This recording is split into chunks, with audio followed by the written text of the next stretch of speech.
I don't know anything about cars or racing or anything. It's just not something that I grew up with or something that I grew up around. But Ford v Ferrari didn't make it seem like that was something that I had to have a history with. As a matter of fact, I walked away from this movie feeling like like prior knowledge didn't matter. And I feel like that is a huge success, especially for a movie that is so into the technicality of races and cars, and they use a lot of that car jargon, and they definitely don't try to dumb it down for the audience, because you do have actual car and race fans going to see this film, and I feel like those fans are really going to have a lot to dig into here, but it really didn't alienate anyone else from things. I think that it's going to be very accessible for the general audience. I thoroughly enjoyed this film. I thought that it was phenomenal. First of all, we got to talk about the performances here. We got to talk about Christian Bale and Matt Damon, who I think is a dream team in this movie.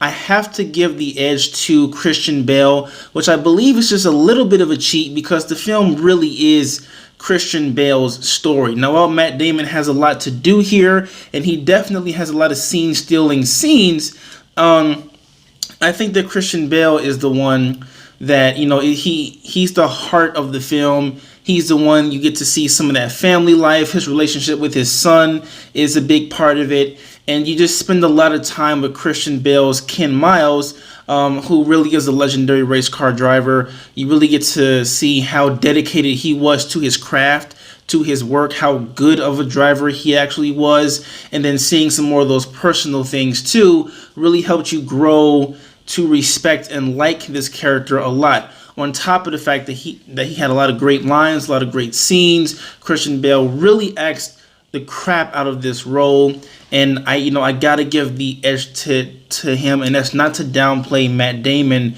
It's just Christian Bale just had a lot more to do, but together they really have a lot of chemistry on the screen. You believed their friendship, you believed their relationship, and of course when you have two A-list actors like this headlining a movie like this, you're going to get some top-notch acting, top-notch material.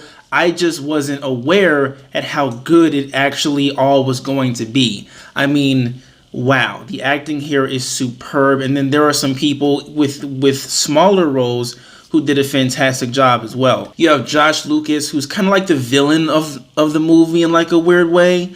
And you also have John Bernthal and Tracy Letts as Ford. All of them having their own moments to shine, really having some really funny scenes, some really standout moments, and they all do exceptionally well. Another standout to me was the woman who played Ken Miles' wife.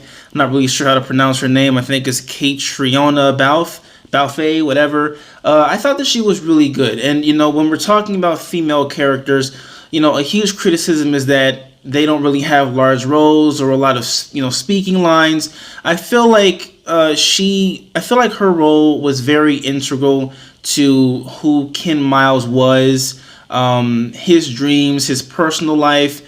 She really drove that home, and I feel like her role was very important and very classy.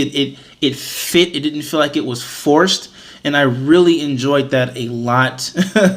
No more with the forced characters. Please just let them have something that actually fits with the story that you're trying to tell. And his wife really did a great job. And Noah Jupe, who plays Ken Miles' son, he really has some big scenes here too. So the acting across the board really is incredible. I saw this film in IMAX, and I gotta say, this is a movie that has to be experienced.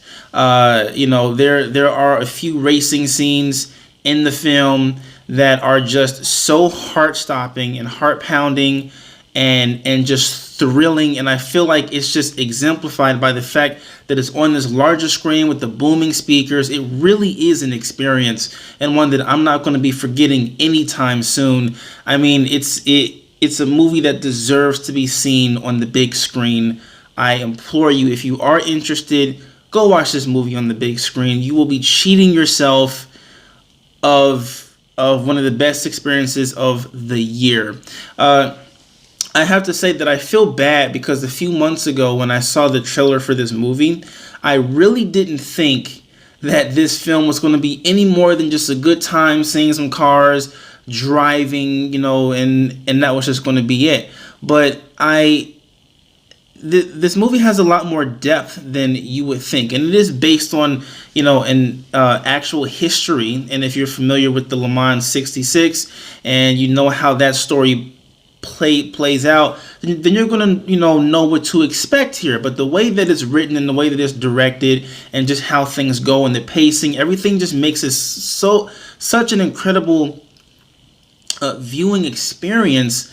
I feel like it's a disservice to just say that the movie's a fun popcorn flick, because it's not. It has a lot of heart. It goes down to sticking with your dreams, not letting anyone tell you that you can't do something. If you stick with something, you can get there. I mean, these are all really, really good messages to be sending out. And in an era where all of the movies coming out in theaters have like some kind of political message or something that we hear all the time, it's really refreshing to see a movie that has a different message for people out there, and just has a different feel.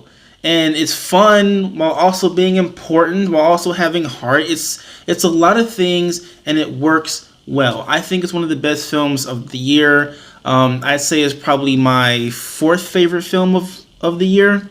Overall, I think that Ford v Ferrari is great. You need to go see this in the movie theater if you have not seen it already.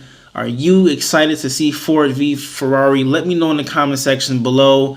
What are you excited for? Are you familiar with the history behind this film? Let me know in the comment section below. And if you have not done so already, go ahead and click that subscribe button so that you can get more content like this, which contains movie news, reviews, and reactions from your boy Derek right here at Anamanji. Don't forget to click that like button, and do not forget to click that bell notification so that you will know when I post again.